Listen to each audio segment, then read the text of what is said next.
à tous, aujourd'hui deuxième jour à Arequipa, je suis assez fatiguée, je crois que je suis en train de tomber malade, mais pour moi ça va, je pense que j'ai un petit rhume, rien de grave, et du coup là j'attends ma coach qu'elle arrive pour qu'on puisse partir à Arequipa.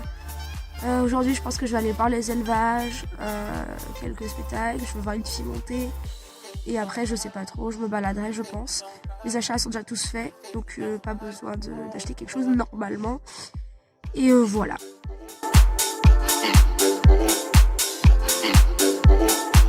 Du coup ma coach est arrivée, je suis dans sa voiture, camion à chevaux.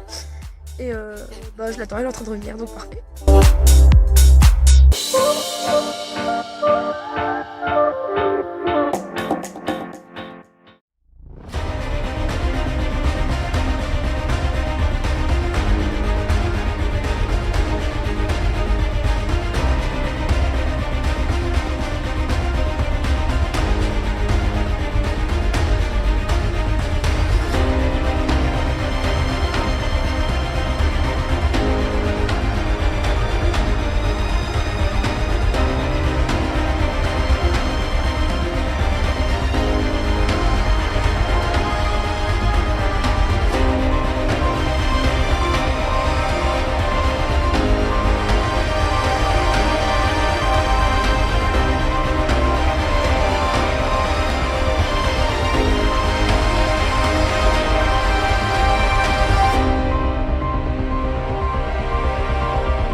Premier achat fait, on va les manger.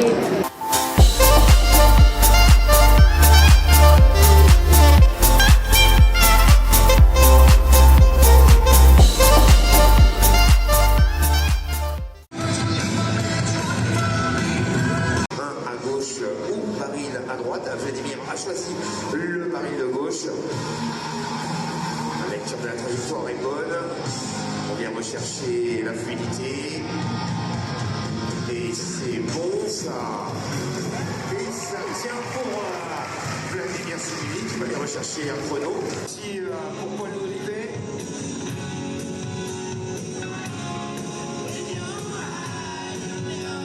Allez, ça passe bien sur le 2, on est propre, c'est bon.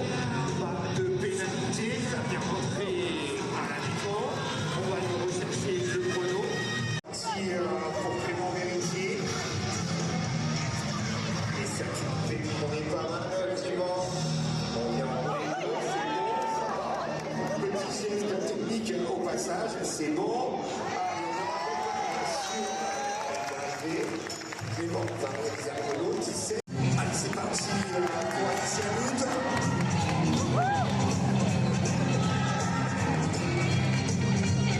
Et c'est propre. Et c'est bon. On va chercher le chrono. Il a réalisé un temps de 17,590. C'est parti pour la fleur informatique.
côté, ici, d'un côté, de l'autre.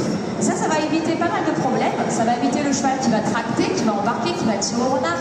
Et vous allez voir juste après, on va faire une petite partie montée avec Sarah et sa jument pour montrer qu'en fait l'équitation éthologique, c'est une équitation, comme je l'ai dit, donc une équitation au monte à cheval. C'est pas seulement du travail à pied. On commence par le travail à pied, mais ce n'est pas une discipline à part. C'est un comportement que l'on adopte dans l'équitation.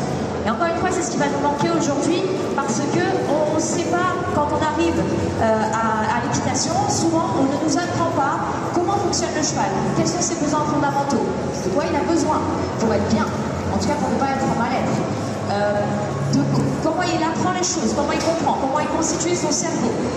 On nous apprend, il faut faire ci, il faut faire ça, pour lui faire ci, pour lui faire ça à cheval, ou même à pied, mais au final, jamais on apprend comment il apprend les choses. Et du coup, ce qui crée pas mal de problèmes dans l'équitation aujourd'hui, beaucoup d'accidents, et beaucoup de chevaux qui ne sont pas très bien, parce qu'ils ne sont pas bien compris.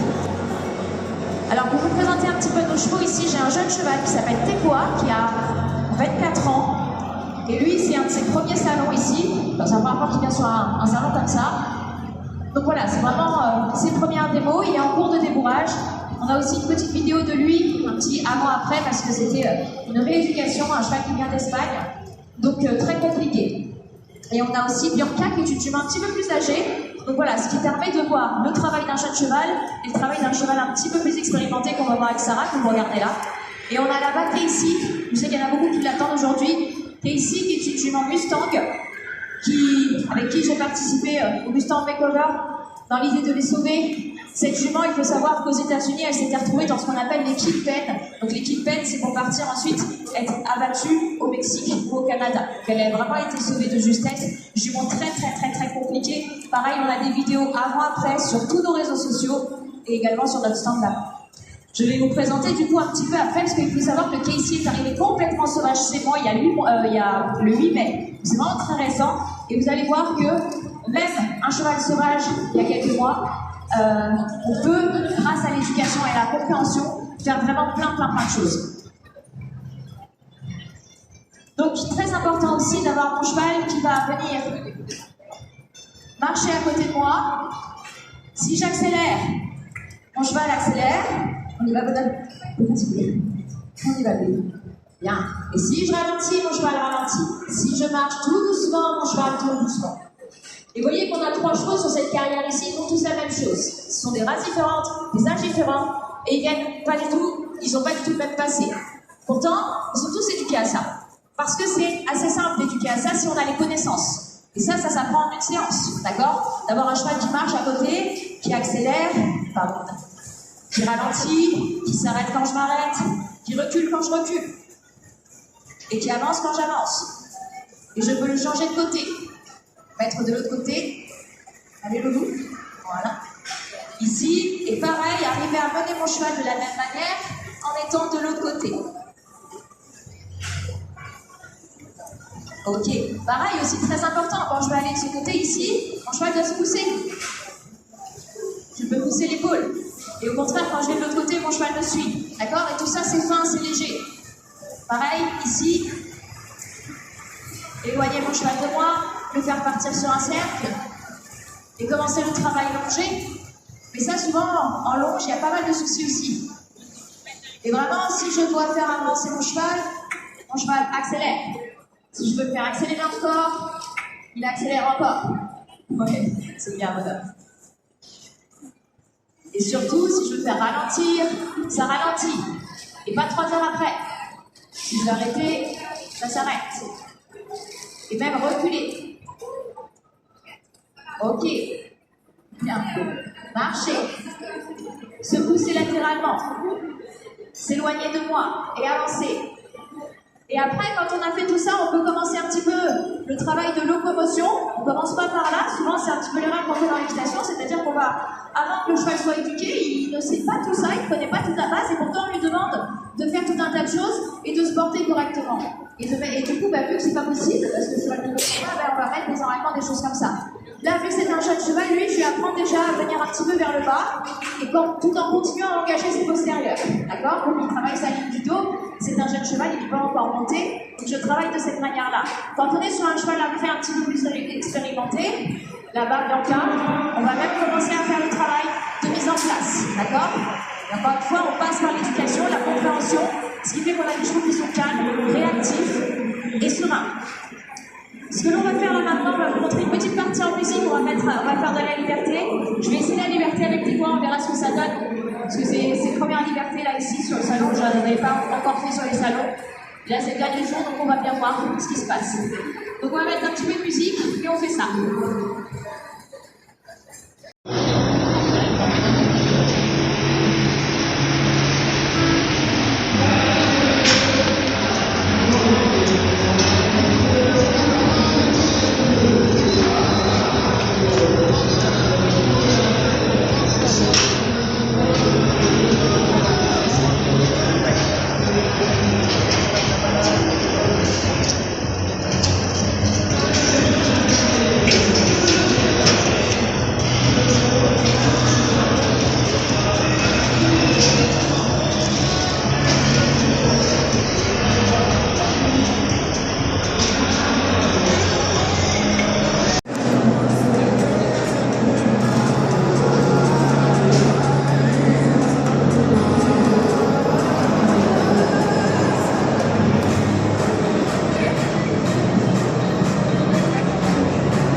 Ça se passe très bien. Là, malheureusement, j'ai pas le temps sur le temps de démo de pouvoir vous montrer. Mais il faut savoir encore une fois, voilà, que c'est un comportement, c'est pas une discipline à part. Oui, on commence par le travail à pied, mais après, on monte à cheval. Ça va vous le montrer maintenant. On démo les chevaux et ensuite on monte à cheval comme ça. Et après, on va dans n'importe quelle discipline. Dressage, CSO, randonnée, trek, tout ce qu'on veut. Mais l'éducation et le comportement que l'humain adopte, la compréhension du cheval, c'est la base de tout. Et encore une fois, c'est ce qui manque aujourd'hui. Donc voilà, elle ici, pareil, très important qu'elle puisse répondre aux pressions de Nicole. Si je lui dis de revenir vers moi, qu'elle revienne, c'est bien, Magnette. Reculer. Super. Pareil, c'est des petites choses à apprendre hein, qui sont basiques, mais quand je donne une friandise, je ne la donne pas n'importe comment. Je ne vais jamais donner la friandise quand le cheval va venir me chercher dans la poche, parce que sinon je l'éduque à venir chercher la friandise dans ma poche. Le cheval procède par association, donc en fait il va associer, je cherche dans la poche, j'ai une friandise. Donc lui il se dit, il faut chercher dans la poche pour avoir une friandise. Puis s'il ne l'a pas, il y a la frustration. Donc frustration, du coup après il va commencer à mordre. Et puis après on lui met une claque parce qu'il a mordu. Mais la claque il ne comprend pas non plus parce que c'est pas sur le moment. C'est trop tard. Bref, il y a vraiment tout un tas de choses qui au final sont logiques. Moi à chaque fois que je fais des stages et que j'explique tout ça, que j'explique comment fonctionne un cheval, tout le monde me dit mais c'est ultra logique en fait, pourquoi on ne le fait pas? Et il faut savoir que les études scientifiques sont assez récentes. Alors oui, c'est logique quand on nous le dit, quand on nous l'explique. Mais de base, notre cerveau ne peut pas le faire parce que on est sur un fonctionnement qui est différent. Donc du coup, notre cerveau tout seul ne peut pas se dire « Ah oui, le cheval fonctionne différemment de moi ». Non, parce que le cerveau humain, il est fait pour faire de l'anthropomorphisme, c'est-à-dire qu'il va se dire « Forcément, le reste du monde fonctionne comme moi ». Donc le cheval est capable de communiquer comme moi. Du coup, quand il y a une réaction de notre cheval, on a souvent une interprétation qui est très souvent mauvaise. Et du coup, eh bien, c'est là que les problèmes arrivent. Donc là, vous voyez Sarah qui évolue avec sa jument, au licol. Pareil, ça c'est pas, l'outil ne fait pas, là, on monte au licol. Mais après, on monte également au filet. C'est pas, voilà, on pense aussi beaucoup que l'équitation éthologique, c'est on monte au licol, on fait du travail à pied. Pas du tout, c'est une équitation classique. Elle fait du dressage. Après, elle commence à mettre sa jument en place. Elle fait du latéral. Mais c'est juste que la différence, c'est que la jument a compris. Du coup, il n'y a pas de défense. Et Sarah est surtout en sécurité. Je ne laisserai jamais mon élève dans le salon d'équitation sur sa jument si elle est en sécurité Malheureusement, on n'aura pas le temps de vous montrer la suite avec le travail en cordelette, mais c'est exactement le même principe. Et vraiment, le message que je veux faire passer, ma mission, c'est vraiment d'apporter cette évolution dans l'équitation. L'équitation ne doit pas changer, mais elle doit évoluer vers des pratiques qui sont plus éthiques et surtout avec la connaissance du comportement du cheval à intégrer dans l'équitation de nos jours.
fin salon, c'est super bien passé. Là, ma coach vient de me ramener. J'attends ma mère parce qu'elle m'a déposé un endroit.